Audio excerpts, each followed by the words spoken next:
رب العالمين والصلاة والسلام على خاتم الأنبياء والمرسلين سيدنا محمد وعلى آله وصحبه أجمعين.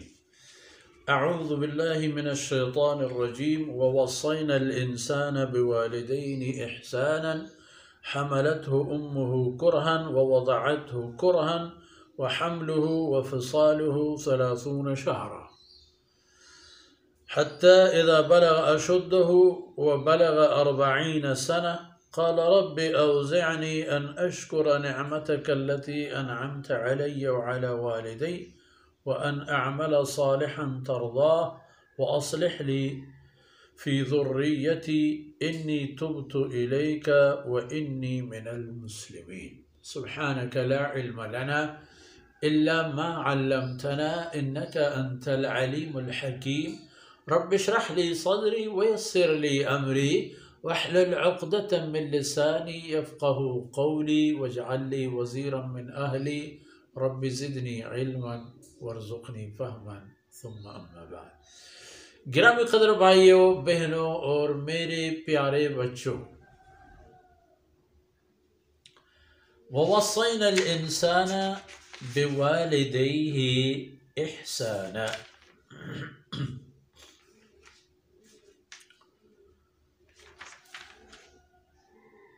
وصينا الإنسان، یہاں وصیت کا معنی حکم، یعنی حکم جب آتا ہے تو وہ کام فرض ہوتا ہے. ہم نے حکم دیا ہے انسان کو اپنے والدین کے ساتھ حسن سلوک اور اچھے رفتار کا، ان کی خدمت کرنے کا، ان پر مال خرچ کرنے کا، ان کی باتیں ماننے کا.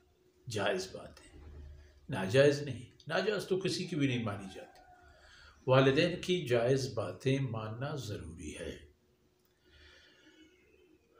اور یہ آیت سیدنا ابوبکر صدیق رضی اللہ عنہ کے بارے میں ایک خصوصی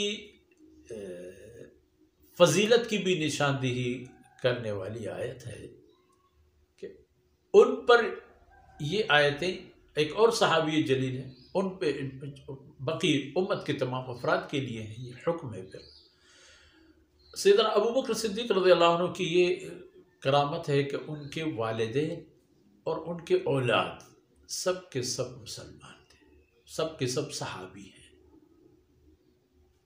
کوئی ان میں، حتیٰ کہ ان کا ایک نواسا عبداللہ بن زبیر، یہ سارے کے سارے، یہ فیملی A to Z ماشاءاللہ جناب رسول اللہ صلی اللہ علیہ وسلم پر ایمان لانے والے اور آپ کے لیے جینے اور مرنے والے. تو انسان کو حکم دیا ہے ہم نے، اللہ فرماتے ہیں اپنے والدین کے ساتھ حسن سلوک کا. اور دیکھا جائے حملتہ امہ کرہن، کتنی سختی اور اضطراب کی حالت میں اس کی ماں نے اس کو اپنے وجود کے اندر اٹھایا، اس کا بوجھ اپنے اوپر اٹھایا. اور وضعتہ کرہن، اور جب اس بوجھ کو رکھنے کی نوبت آئے اس وقت بھی تکلیف. ولادت کے وقت بھی تو ایک موت کا، یوں سمجھ لیجئے کہ ایک رستہ ہے جو موت سے ہو کر گزرتا ہے. کئی ہماری بیٹیاں، مائیں، بہنیں، عزیز خواتین اس دنیا میں بظاہر ان کی موت کا سبب وضع حمل ہی ہوتا ہے. وحملہ وفصالہ 30 شہرا، حمل سے لے کر دودھ پینے تک 30 مہینے، کہ ان میں 2 سال دودھ کے اور 6 مہینہ حمل کے قرار دیے گئے. جو اتفاق کی بات ہے کہ مدت حمل کا اقل ترین دورانیہ 6 مہینہ ہے. 6 مہینے تک بھی ہو سکتا ہے کہ اللہ تعالیٰ کسی نو مولود کو دنیا میں لے آئے. اس کو ہمارے پچھلے زمانے کے لوگوں نے باقاعدہ کچھ نام بھی رکھے ہیں کہ اگر کوئی 7 مہینے میں پیدا ہوا تو کیا 6 مہینے میں 8 مہینے میں، ویسا تو دورانیہ 9 مہینے کا ہے. اب دیکھا جائے تو ابوبکر صدیق رضی اللہ عنہ کو دیکھیں، حتیٰ اذا بلغ اشدہ جب اپنی جوانی پر پہنچا اور اس وقت پر جب اس کی عمر 40 سال کی ہو گئی، قال رب اوزعنی ان اشکر نعمتک، اے اللہ مجھے توفیق سے نوازے کہ میں اب اوزعنی ان اشکر نعمتک، مجھے توفیق سے نوازے تاکہ میں آپ کی نعمتوں کا شکر گزار بن جاؤں۔ میرے اوپر جو ہیں وہ نعمتیں یا اللہ التی انعمت علی وعلی والدی، وہ نعمتیں جو آپ نے مجھ پر اور میرے والدین پر نازل فرمائی۔ اگر دیکھا جائے کیا سے کیا نعمتیں نہیں ملتی اللہ کی طرف سے والدین کو اولاد کی طرف سے اور اولاد کو والدین کی طرف سے، اور پھر مزے کی بات یہ ہے کہ اولاد اور والدین اگر نیک اور صالح اور خدا پرست ہوں تو وہ خود ایک دوسرے کے لیے اللہ کی نعمتیں ہیں۔ اور مجھے توفیق دے ان اعمل صالحا ترضاہ، مجھے توفیق دے تاکہ میں ایسے اعمال انجام دوں کہ میرے اعمال سے تو راضی ہو جائے۔ یہ ایک وَأَصْلِحْ لِي فِي ذُرِّيَّتِي، یا اللہ میری ذریہ کو، میرے کنبے کو، میرے نسل کو، آنے والے لوگوں کو اصلاح کرو۔ اور ان کا اصلاح یہ ہے کہ ان کی یہ زندگی اللہ کی بندگی کے دائرے میں گزرے، ان کے روزی حلال ہو، ان کے اخلاق شائستہ ہوں، وہ اپنے وجود میں اللہ کے بندوں کے لیے خیر اور بھلا بن جائے۔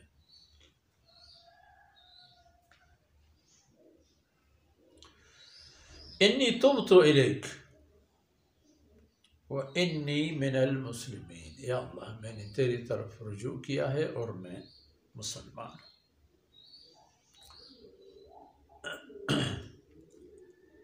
سیدنا ابو بکر صدیق رضی اللہ عنہ،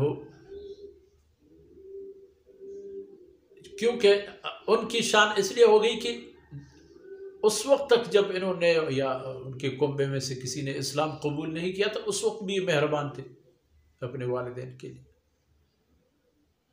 اور جب اللہ نے ان کو نعمت اسلام نصیب فرما دی تو انہوں نے محنت کر کے اپنے والدین کو بھی اللہ کے مہربانی سے مسلمان کر دیا۔ ویسے تو ابو بکر صدیق رضی اللہ عنہ کے ترغیب اور ان کے محنت سے بڑے بڑے حضرات مسلمان ہو چکے تھے۔ چند ایک کا اگر نام لیا جائے تو ان میں پہلا نام عثمان ابن عفان رضی اللہ عنہ کا ہوگا، کوئی معمولی نام تو نہیں ہے۔ یہ سارے ابو بکر رضی اللہ عنہ کے شاہکار ہیں،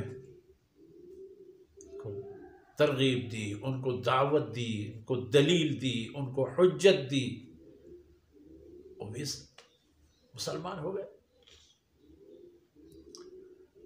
اور اللہ رب العزت نے ان کی دعائیں قبول فرمائیں، اولاد بھی نیک بنے، اولاد کے نسلوں سے نسلیں نیک اور صالحین کے چلنے کے لیے اللہ کے بندے، عالم، عابد، زاہد، مجاہد، سارے نیکیوں کا حامل اور مجموعہ۔ تو اگر دیکھا جائے ان صفات کو جو اللہ رب العزت نے یہاں بیان فرما دیے ہیں، ان صفات کے بیان کرنے کا معنی یہ ہے کہ ہر مسلمان یہاں اپنے نظر مرکوز رکھے اور اپنے آپ کو کھینچ لے اس طرف، اپنے آپ کو دکہ دے، گھسیٹتے ہوئے، اپنے آپ کو گھسیٹتے ہوئے خود یہاں لے کے آئے، پھر بات بنے گی۔ تو اللہ کے کچھ ایسے بندے بھی ہیں کہ اللہ رب العزت نے ان کو جو نعمتیں دی ہیں وہ اللہ کی نعمتوں کے شکر گزار بنتے ہیں، اور اللہ رب العزت سے یہ دعا کرتے ہیں کہ ان کے پاس جو اللہ کی نعمتیں ہیں وہ اللہ کی رضا میں استعمال ہو۔ آج کی باتیں اتنے حد تک، اللہ رب العزت کوتاہیوں سے درگزر فرمائے، اور جو کچھ عرض کیا گیا اللہ تعالیٰ ان کو اپنے بارگاہ میں شرف قبولیت نصیب فرمائے۔ وصلی اللہ علی نبینا محمد وعلی آلہ وصحبہ